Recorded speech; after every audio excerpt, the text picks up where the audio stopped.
തദ്ദേശ തെരഞ്ഞെടുപ്പിൽ വോട്ട് ചെയ്യുമ്പോൾ കുറേ സംശയങ്ങളൊക്കെ വരാറില്ലേ? പ്രത്യേകിച്ച് ആ 3 വോട്ട് എവിടെ എങ്ങനെ ചെയ്യണമെന്നൊക്കെ. പക്ഷെ പേടിക്കുകയേ വേണ്ട, സംഭവം വളരെ സിമ്പിളാണ്. അതെങ്ങനെയാണെന്ന് നമുക്ക് സ്റ്റെപ്പ് ബൈ സ്റ്റെപ്പായിട്ടൊന്ന് നോക്കിയാലോ? എല്ലാവർക്കും സ്വാഗതം. അപ്പോൾ നമുക്ക് നേരെ കാര്യത്തിലേക്ക് കിടക്കാം. ദേ, സ്ക്രീനിലൊരു നമ്പർ കാണുന്നില്ലേ? 3. എന്തായിരിക്കും ഈ 3ഉം നമ്മുടെ വോട്ടും തമ്മിലുള്ള ബന്ധം? വല്ല ഐഡിയയുമുണ്ടോ? നിങ്ങളൊരു പഞ്ചായത്ത് ഏരിയയിലാണ് വോട്ട് ചെയ്യുന്നതെങ്കിൽ ഉത്തരം വളരെ സിമ്പിളാണ്. നിങ്ങൾക്ക് 1 അല്ല 2 അല്ല 3 വോട്ടുകളുണ്ട്. ഓരോന്നും ഓരോ ഭരണതലത്തിലേക്കാണെന്ന് മാത്രം. അപ്പോൾ ഈ 3 വോട്ടും 3 വേറെ വേറെ ബാലറ്റ് യൂണിറ്റുകളിലായിരിക്കും. കൺഫ്യൂഷൻ ആവാതിരിക്കാൻ ഓരോന്നിനും ഓരോ കളർ ലേബലുമുണ്ട്. നോക്കിക്കേ, ഗ്രാമപഞ്ചായത്തിന് വെള്ള, ബ്ലോക്ക് പഞ്ചായത്തിന് പിങ്ക്, പിന്നെ ജില്ലാ പഞ്ചായത്തിന് ഇളം നീല. ഈ കളറുകൾ ഓർത്തു വെച്ചാൽ മതി, ഒരു കൺഫ്യൂഷനും വരില്ല. പക്ഷേ ഒരു പ്രധാനപ്പെട്ട കാര്യമുണ്ട്. ഈ 3 വോട്ടിൻ്റെ കാര്യം പഞ്ചായത്തിലുള്ളവർക്ക് മാത്രമുള്ളതാണ് കേട്ടോ. നിങ്ങൾ മുനിസിപ്പാലിറ്റിയിലോ കോർപ്പറേഷനിലോ ആണെങ്കിൽ നിങ്ങൾക്ക് ഒറ്റ വോട്ടേ ഉണ്ടാവുള്ളൂ. ശരി, അപ്പം നമുക്ക് പഞ്ചായത്തിലെ വോട്ടിങ്ങിലേക്ക് തിരിച്ചു വരാം. ഓക്കേ, അപ്പം നമ്മൾ പോളിംഗ് ബൂത്തിലേക്ക് കയറാൻ പോവുകയാണ്. ഉള്ളിൽ ചെന്നാൽ എന്തൊക്കെയാ നടക്കുക? ഓരോ സ്റ്റെപ്പായിട്ട് നമുക്ക് നോക്കാം. ബൂത്തിൽ കയറി ചെല്ലുമ്പോൾ നമ്മൾ ആദ്യം കാണുന്നത് 1ാമത്തെ പോളിംഗ് ഓഫീസറെയാണ്.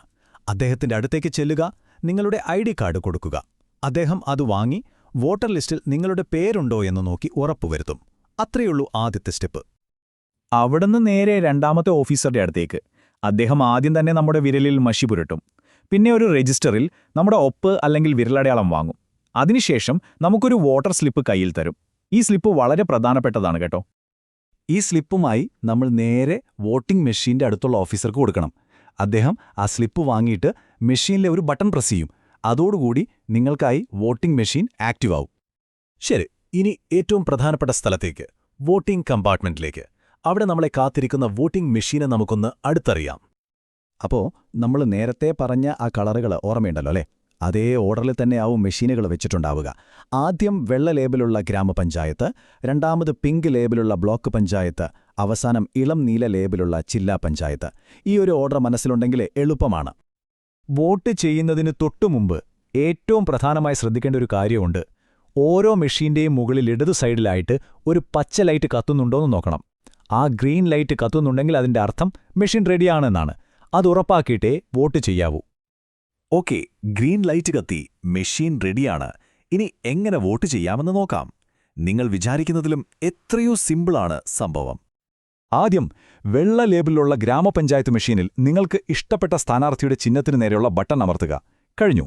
ഇനി 2ാമത്തത് പിങ്ക് ലേബിലുള്ള ബ്ലോക്ക് പഞ്ചായത്ത് മെഷീൻ. അവിടെയും അതുപോലെ തന്നെ ചെയ്യുക. അവസാനം ഇളം നീല ലേബിലുള്ള ജില്ലാ പഞ്ചായത്ത് മെഷീനിലും വോട്ട് ചെയ്യുക. കണ്ടോ, ഒരേ കാര്യം 3 പ്രാവശ്യം, അത്രയുള്ളൂ. പക്ഷേ ഇവിടെയാണ് ഏറ്റവും പ്രധാനപ്പെട്ട കാര്യം വരുന്നത്. ശ്രദ്ധിച്ചു കേൾക്കണം. നിങ്ങൾ ഓരോ തവണ ബട്ടൺ അമർത്തുമ്പോഴും നീണ്ട ഒരു ബീപ്പ് ശബ്ദം കേൾക്കും. ആ ശബ്ദം കേട്ടാൽ മാത്രമേ നിങ്ങളുടെ വോട്ട് അവിടെ റെക്കോർഡായിട്ടുള്ളൂ എന്ന് ഉറപ്പിക്കാൻ പറ്റൂ. ആ ബീപ്പ് ശബ്ദമാണ് നിങ്ങളുടെ വോട്ടിന്റെ കൺഫർമേഷൻ. അപ്പോൾ സ്വാഭാവികമായും ഒരു സംശയം വരാം. ഞാൻ ബട്ടൺ അമർത്തിയിട്ട് ഈ ബീപ്പ് ശബ്ദം കേട്ടില്ലെങ്കിലോ? ടെൻഷനടിക്കേണ്ട, അതിനും ഒരു വഴിയുണ്ട്. അപ്പോൾ ഇതുപോലുള്ള ചില പ്രത്യേക സാഹചര്യങ്ങൾ വന്നാൽ എന്തു ചെയ്യണമെന്ന് നമുക്ക് നോക്കാം. ഇതുകൂടി അറിഞ്ഞുവെച്ചാൽ നിങ്ങൾക്ക് നല്ല കോൺഫിഡൻസോടെ വോട്ട് ചെയ്യാൻ പറ്റും. ബീപ്പ് ശബ്ദം കേട്ടില്ലെങ്കിൽ ഒരു കാരണവശാലും ബൂത്തിൽ നിന്ന് പുറത്തിറങ്ങരുത്. അവിടെ തന്നെ നിൽക്കുക. എന്നിട്ടുടൻ തന്നെ പ്രിസൈഡിംഗ് ഓഫീസറെ വിളിച്ച് കാര്യം പറയുക. അദ്ദേഹം വന്ന് വേണ്ടത് ചെയ്യും. ഇനി വേറൊരു കേസ്. ഈ 3 എണ്ണത്തിൽ ഏതെങ്കിലും ഒന്നിൽ, ചിലപ്പോൾ ബ്ലോക്ക് പഞ്ചായത്തിലോ മറ്റോ, നിങ്ങൾക്ക് ആർക്കും വോട്ട് ചെയ്യാൻ താൽപ്പര്യമില്ലെന്ന് വെക്കുക. അപ്പോൾ എന്തു ചെയ്യും? അതിനൊരു പരിഹാരമുണ്ട്. അതാണ് എൻഡ് ബട്ടൺ.